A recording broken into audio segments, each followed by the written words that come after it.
Dans mes meilleurs moments dans la musique, on va dire, c'est quand j'ai rencontré Aimé Césaire, tu vois. Ouais, Aimé Césaire, toi, quand je l'ai rencontré, ça va rester gravé à vie, quoi. Pour nous Antillais, hein, que ce soit Guadeloupe, Martinique, c'est notre leader. Le rencontrer, c'est comme si j'avais rencontré Malcolm X ou toi, Martin Luther King ou Marcus Garvey. Tu vois, moi, je le place au même niveau, quoi. C'est notre leader à nous, quoi. Tu vois, des Antilles françaises, quoi. Je suis vraiment fier du métier que je fais, quoi. Je pense que sans ce métier-là, j'aurais pas pu voyager autant. J'aurais pas pu voir autant de pays, voir autant de peuples. Tu vois, je veux dire, tout ça, ça t'ouvre l'esprit, tu vois. Ça va rester gravé dans ma mémoire à vie. Yeah, man, c'est un grand homme. C'est comme si j'ai rencontré Marcus Garvey. C'est notre leader à nous en plus. C'est un Martiniquais fier de l'être. Big up Césaire, every time. Yeah, man. Le message qu'il véhicule pour moi, c'est la négritude martiniquaise à 200%. C'est lui, c'est vraiment... c'est comme ça que tous les Martiniquais devraient penser dans leur tête. Tout le monde devrait penser comme Césaire. Je pense que la Martinique avancerait et qu'on serait beaucoup plus proche de l'Afrique.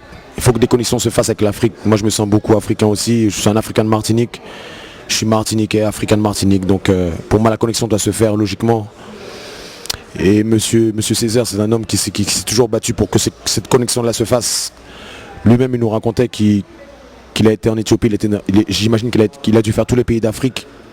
Il a dû rencontrer tous les chefs des pays, des puissances d'Afrique. Donc c'est un homme qui est proche de l'Afrique, même si, comme il a dit tout à l'heure, il est martiniquais avant tout et fier d'être martiniquais.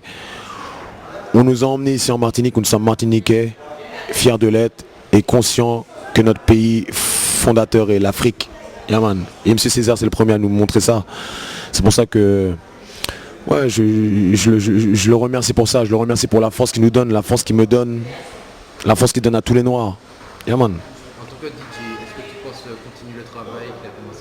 D'une autre manière, mais moi ça a toujours été mon travail. Moi j'ai toujours œuvré pour l'Afrique. J'ai toujours œuvré pour l'Afrique. Mon père est africain, ma mère est martiniquaise. L'Afrique est proche chez moi. Donc j'ai toujours œuvré pour ça. Je pense que je fais un peu le même travail que Césaire en restant quand même un truc, mais dans ma façon de faire. Façon dancehall, façon musique, façon reggae.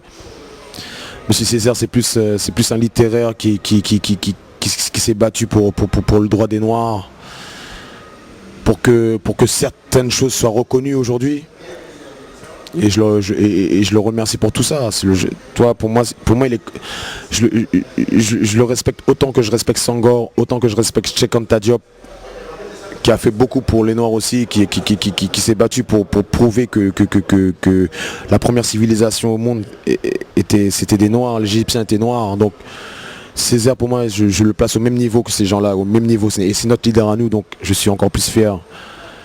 Pour moi, il a fait autant de travail, il a fait autant de travail que M. Fanon, et on n'en parle pas assez, je trouve. Tu vois, on n'en parle pas assez, que ce soit dans l'éducation en France. Moi, j'ai connu Césaire sur le tas vers 18 ans, 19 ans, tu vois, quand je me suis vraiment intéressé à l'histoire des Noirs.